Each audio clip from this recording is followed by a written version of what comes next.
निशांत की बीवी का अपने मायके जाने के बाद क्या हुआ, आइए देखते हैं। ये सुन निशांत ने कॉल रख दिया और अपने कामों में लग गया। जब शाम हुए तो निशांत ऑफिस से निकलकर अपने ससुराल चला गया अपनी बीवी को लाने, लेकिन उसकी बीवी ने आने को मना कर दिया और कहने लगी, मुझे कुछ वक्त चाहिए, अकेले रहना है। जैसे ही मैं ठीक हो जाऊंगी मैं आ जाऊंगी वहाँ, आप चले जाओ।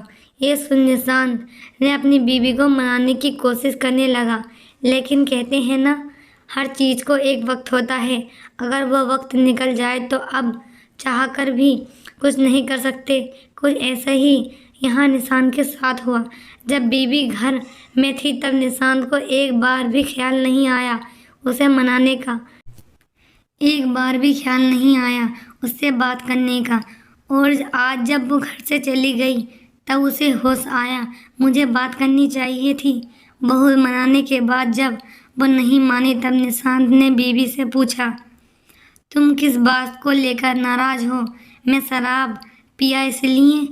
ना, अगली बार से मैं नहीं पीऊँगा शराब। आप माफ़ कर दो और चलो घर।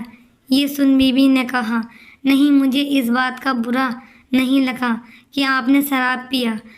मुझे उस बात का बुरा लगा कि आपने मुझे झूठ कहा। आपने मुझसे झूठ कहकर घर से गए। एक बार भी आपको मेरा ख्याल नहीं आया। न जाने आप पहले कितनी बार झूठ बोले होंगे या आगे कितनी बोलेंगे। ये सुन निशांत को गुस्सा आया और उसने कहा, तुम बस एक झूठ को लेकर इतना बड़ा हंगामा कर रही हो। एक झूठ ही तो था, और कौन सा? मैं किसी लड़की के साथ था। पूरी रात जो ऐसे बोल रहे हो। आखिरी बार कह रहा हूँ, चलो घर। मेरे पास इतना वक्त नहीं है कि बार बार यहाँ आके तुम्हें समझाता रहूँ। ये सुन बीबी ने सीधा कहा, आप जा सकते हो, मैंने आपको नहीं रोका है। खाना बना है, खा के जाना। ये सुन गुस्से से वहाँ से निकल गया बिना खाए। ये देख बीबी रोने लगी। वहाँ जब निशांत घर पहुँचा तब सब हॉल में बैठे थे और जैसे ही देखे कि निशांत आ गया वो उससे पूछने लगे, अकेले आया है? बहू कहाँ है? ये सुन निशांत ने समझ नहीं आ रहा था कि वो क्या बोले सबको। उसने फिर कह दिया, आ जाएगी कुछ दिनों में, और कहकर अपने रूम में चला गया। अगली सुबह हुई तब निशांत के पिताजी बोलने लगे, बहू कहाँ है? अभी तक चाय नहीं मिली मुझे। ये सुन निशांत को माँ ने कहा, बहू कहाँ है? आप भूल गए, वो अपने मायके चली गई है। ये सुन वो थोड़े उदास हो गए। फिर वह उनकी बड़ी बहू कुछ देर बाद चाय लेके आती है। कुछ देर बाद जब नाश्ता का वक्त होता है तब वह घर में नाश्ता नहीं रहता है और वहाँ निशांत को हमेशा उसकी बीवी उठाती, जो कि अब घर में नहीं है, तो वह लेट उठता है। देखते ही देखते घर का सारा माहौल बिगड़ने लगता है। ना किसी को समय पर चाय मिलती तो ना किसी को समय पर खाना। उसकी बड़ी बहू जॉब करती थी तो वो भी अकेले कितना कर पाती, जितना उससे होता वो करके अपने ऑफिस चली जाती। ये देख घर के सभी लोग परेशान रहने लगे। वहाँ निशांत का सारा काम, कपड़े से लेकर लैपटॉप, पेपर्स सब उसकी बीवी लाकर देती। अब वो घर पे नहीं थी तो निशांत को सारा काम करना पड़ता। इससे निशांत परेशान रहने लगा। वक्त बीतता गया। वहाँ निशांत की बीवी अपने माँ पापा का ख्याल रखने लगी और यहाँ निशांत का घर, जो एक हंसता खेलता परिवार था, वो धीरे धीरे टूटने लगता था। किसी को आदत नहीं थी कि कोई काम करने के, अब सबको काम करना पड़ता था।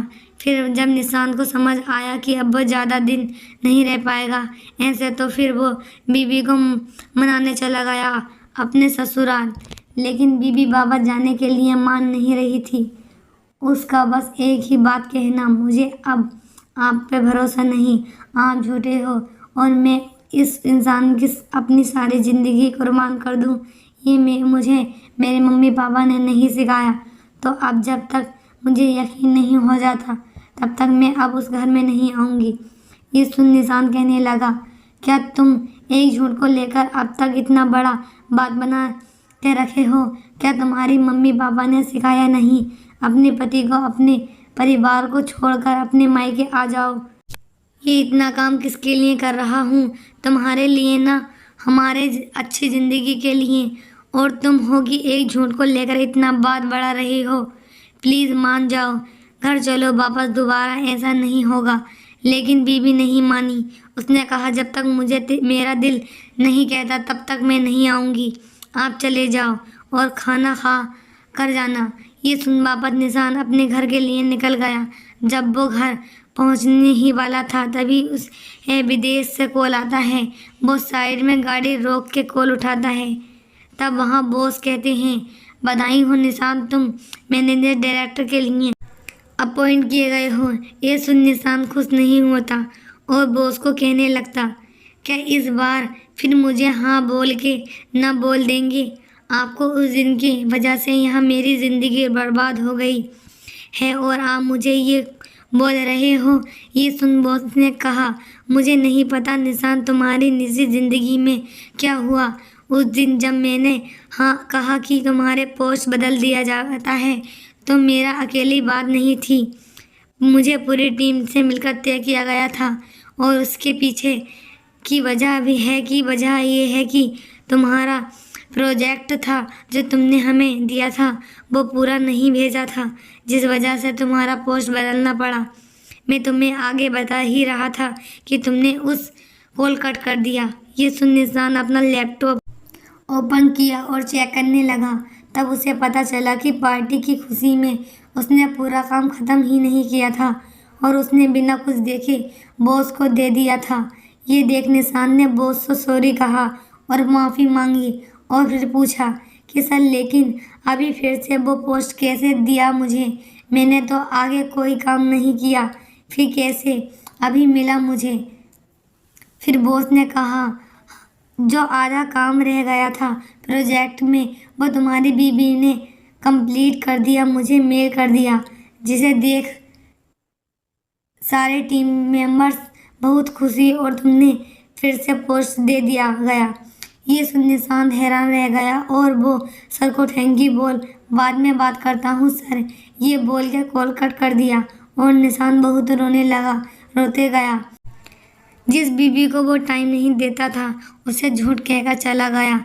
हमेशा वो घर में काम करती रहती, लेकिन एक बार भी उससे पूछना ज़रूरी नहीं समझता कि कैसे हो। लाओ मैं कर देता हूँ काम, या आराम कर लो, बाद में कर लेना, हमेशा उसे गलत समझता रहा। और आज वही बीवी ने उसे झूठ बोलने पर भी, घर छोड़ने पर भी, पूरी रात उसे भूखा रख तक लेके रोज़ घर में सुबह से शाम तक काम करने पर भी उसे अपने पति का काम किया उसे ज़रूरी समझा। और वो भले मायके में थी लेकिन काम अपने पति का कर रही थी वहाँ रहकर भी, ताकि उसके पति को विदेश जाने का सपना, मैनेजिंग डायरेक्टर की पोस्ट उसके पति और उसके परिवार का सपना था, वो पूरा हो सके। जब वो अपने घर पहुंचता तब माँ ने देखा कि निशान की आंखों में आंसू। तब माँ ने पूछा, क्या हुआ निशान, तू रो रहा है? निशान ने कहा, मैं बहुत बुरा हूँ, इतना बुरा कि मैं किसी की नज़रें भी नहीं मिला सकता, खासकर अपनी बीवी से। ये सुन माँ ने बोली, बेटा हम औरतें भले ही कुछ कहते ना हो, जताते ना हो, इसका मतलब ये नहीं कि हम इंसान नहीं, हमारे दिल ही नहीं, हमें जीने का हक ही नहीं, हमें अपने पूरे सपने करने का हक नहीं। आज तक कभी पूछा अपनी बीवी से उसे क्या पसंद है? उसका कोई सपना है, उसकी कोई ख्वाहिश है जो अधूरी है? एक बार भी बेटा तुमने अपनी माँ से कहा, माँ तुम आज रहने दो, काम कर देता हूँ? बेटा निशान, सब कुछ पैसा ही नहीं होता, सारे सपने सिर्फ तुम्हारे ही नहीं होते, तुम्हारे पास जो अपना सब कुछ छोड़कर आई है उसके भी रहते हैं। सिर्फ ऊंचा उड़ना मत सीखो, बल्कि साथ में परिवार को भी ऊंचा उड़ाना सिखाओ, जो तुम्हारे लिए अपना सब कुछ छोड़कर आते हैं। मेरा क्या है, मेरी तो उम्र हो गई है, अभी भी वक्त है, संभल जाओ। ये सुन निशान अपनी माँ के पैरों पर गिरा और उसे माफ़ी मांगने लगा। साथ ही वहाँ खड़े उससे बड़े भाई और पिताजी भी रोने लगे। तभी माँ ने निशान को कहा, उठ जा बेटा, उठ जा, मेरी बहू को कुछ भी करके लेके आ, बहुत याद आ रही है उसकी। ये सुन निशान रोते रोते ससुराल पहुंचा और अपनी बीवी के सामने गिर गया। तभी बीवी देख, क्या हुआ निशांत, आप क्यों रो रहे हो, सब ठीक है ना, तुम्हें कुछ हुआ तो नहीं, कुछ बोलो निशांत, मुझे डर लग रहा है। तभी निशांत रोते रोते कहने लगा, जरूर पिछले जन्म मैंने कुछ अच्छा काम किया होगा जो तुम मुझे इस जन्म में तुम मिले, जो अभी भी मेरी और मेरे परिवार के बारे में पूछ रही है, सोच रही है, क्यों हो तुम ऐसी, क्या तुम मुझसे इतना प्यार करती हो, मैं लायक नहीं तुम्हारे प्यार की, मारो मुझे मारो। ये सुन बीबी आंखों में आंसू लाती है, बोली निशांत, मेरे तो सब कुछ आपसे शुरू और आपसे ही ख़त्म है, ऐसे कैसे आप मुझे बोल रहे हो, मारो, मर जाऊंगी लेकिन आपको कुछ होने की नहीं दूंगी। ये सुन निशांत की बीवी को अपनी बाहों में ले लिया और रोने लगा। कुछ देर बाद बीबी ने खाना रखा है, चलो खा लो। जब निशांत खाने बैठा तो देखा जो कुछ भी बना था सब उसकी पसंद का बना था। ये देख फिर से वह रो पड़ा और पूछने लगा, बीबी क्या है ये, तुम्हें पता था क्या मैं फिर से आऊँगा आज? बीबी हंस के बोली, नहीं, मैं तो रोज़ आपकी पसंद का खाना बना के रखती हूँ ताकि आप जब भी आओ आपको आपका पसंद का खाना मिल सके। आप जब भी आते हो बोलते खाना खा कर जाना, लेकिन आपने कभी खाया ही नहीं। तब निशांत को समझा कि हमेशा बोलने का कारण ये था कि बीबी हमेशा मेरे लिए पसंद का खाना बना के रखती थी। ये सोच निशांत के आंसू रुके नहीं जा रहे थे। वो फिर से बीबी को अपने पास बिठाया और अपने हाथों में उसे खाना खिलाया और आपके बाद उसने खुद खाया। इतना ही नहीं, जब खाना हो गया तो सारे बर्तन उसने भी रखे। ये देख बीबी रोने लगी और जैसे ही कुछ कहने जाती निशांत ने उसका चुप करा देता। शांत, आज और कुछ अभी से तुम्हारी आंखों में एक आंसू नहीं दूंगा, और वहां बैठ गया। कुछ देर बाद बीबी ने कहा, घर नहीं जाओगे? तब निशांत हंसते हुए, जहां मेरी बीवी हो वहीं मेरा घर है। ये सुन उसके चेहरे पर हंसी आ गई और अपने रूम में चली गई। कुछ देर बाद सारा सामान सास रूम से लेकर बाहर निकल ली। चलो निशांत, मुझे वो वाला घर जाना है, जहाँ मुझे वहाँ ले चलो। ये सुन निशांत जल्दी से उठा और गाड़ी के सामान रख दिया और फिर बीवी के लिए कार का दरवाज़ा ओपन किया और कहा, बैठिए मैडम।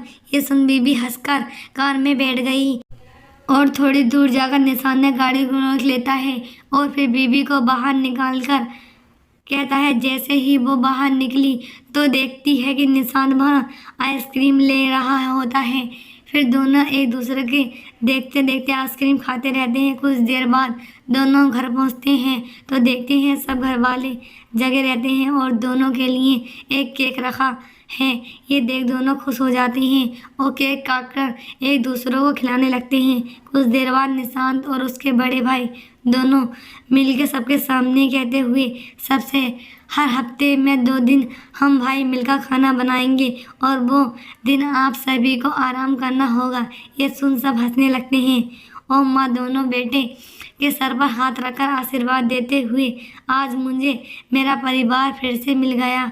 इस तरह निशांत के हंसता खेलता परिवार जो निशांत के एक झूठ से टूट गया था वो फिर से जुड़ गया। तो ये था एक झूठ की ताकत और जो हंसते खेलते परिवार को तोड़ कर रख दिया था। और ये था एक औरत और एक परिवार की ताकत, जिसे अगर आप नहीं समझेंगे, ख्याल रखेंगे तो आपका हंसता खेलता जीवन बर्बाद हो जाएगा। आखिरकार निशांत को जीवन से ये खुशी चली गई थी जो उसे वापस मिल गई।